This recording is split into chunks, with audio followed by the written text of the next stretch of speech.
All right, what is up, everybody? It's the Casual Fan back for another video. Today in this video, I'm going to be giving you guys my predictions on the NFL awards for the 2021-2022 NFL season, as it's already wrapped up and we move on into playoffs. So, as always, if you're new to the channel, go ahead and subscribe and like the video. Basically, I just do NFL videos, sports content, and sometimes Marvel and Star Wars content as well. So, yeah. But anyways, let's get right into this thing. So the first award that I want to talk about is the most simplest award and probably the one that not a lot of people talk about, but it's the Game of the Year. And for Game of the Year, it comes down to the Chargers versus Raiders Week 17 game. It comes down to Patriots versus Cowboys and some other games that maybe I'm not blanking out right now. But the game that comes out that pops up in my mind first that I think should win Game of the Year, we go back all the way to week 1, the Raiders versus Ravens. I swear, I don't know what it was, but that game was on crack. It had like 4 different possessions in one overtime. Like the Raiders kicked a field goal and then they had an interception, and then Lamar fumbled, and then they had the ball back, and then they hit the game winner. I mean, the game was absolutely insane, but a close second comes with Raiders and Chargers. That game was also insane. But give me Game of the Year to Raiders versus Ravens week 1. The next award that I want to get into is the Offensive Player of the Year award. Now, this award comes down to 2 players, and I think it should be pretty obvious. It's between Cooper Kupp and Jonathan Taylor. Now, here's the deal. One player is extremely valuable to this offense, and without him, this offense would be absolute garbage. And then another player is funded around these other good offensive pieces and is in a position to succeed. As you could tell, the first option is Jonathan Taylor. He carries his offense.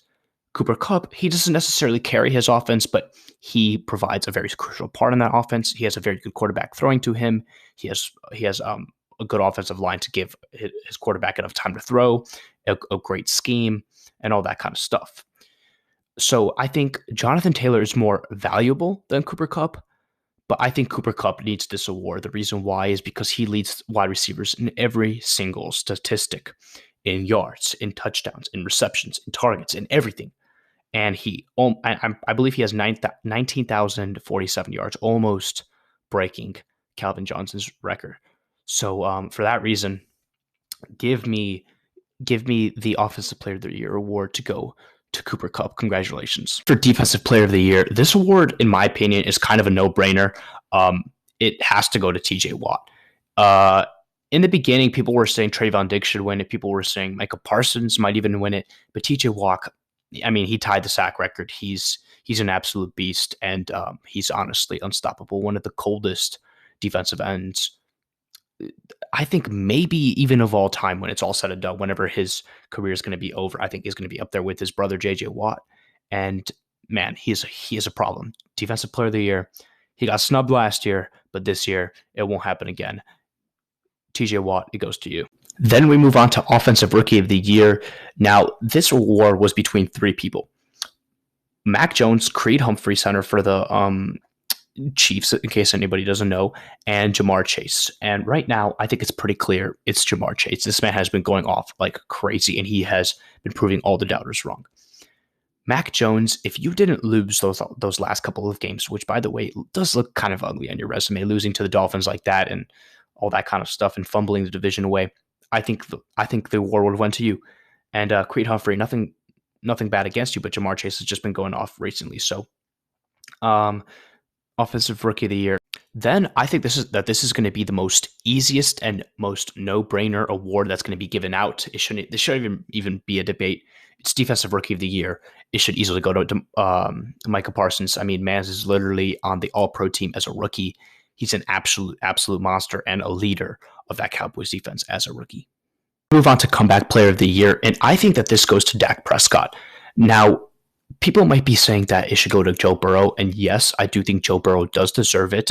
There were a lot of Comeback Player of the Year candidates this year, but if I'm being honest, the Comeback Player of the Year award is not who is necessarily the best player, but who made the better comeback.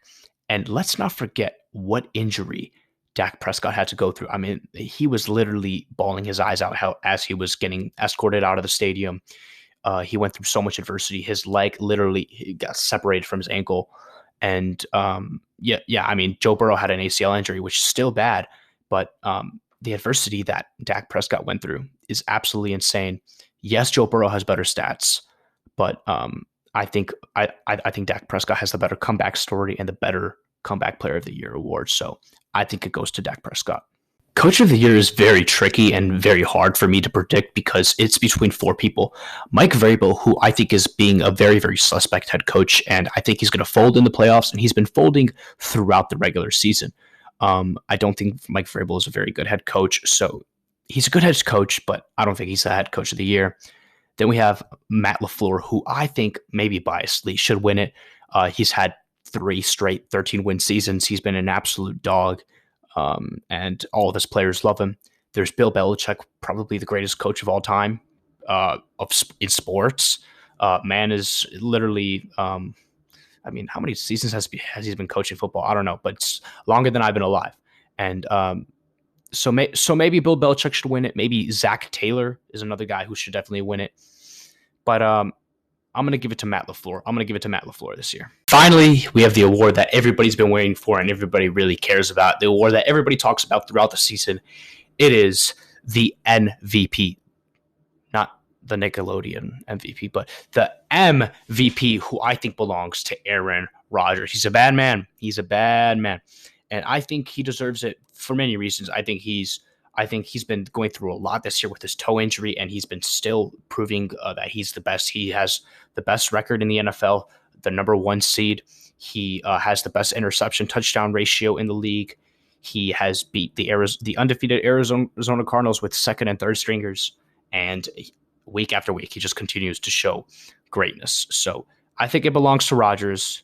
There is an MVP curse out there, which states, the past 20 MVPs, I think, who won the MVP award did not win the Super Bowl. So just knocked on wood. Hopefully that doesn't happen this year. Hopefully it ends this year when Rodgers wins it.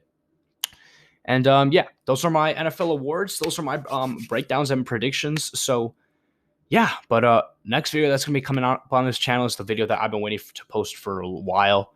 It is my NFL wildcard predictions in the first round.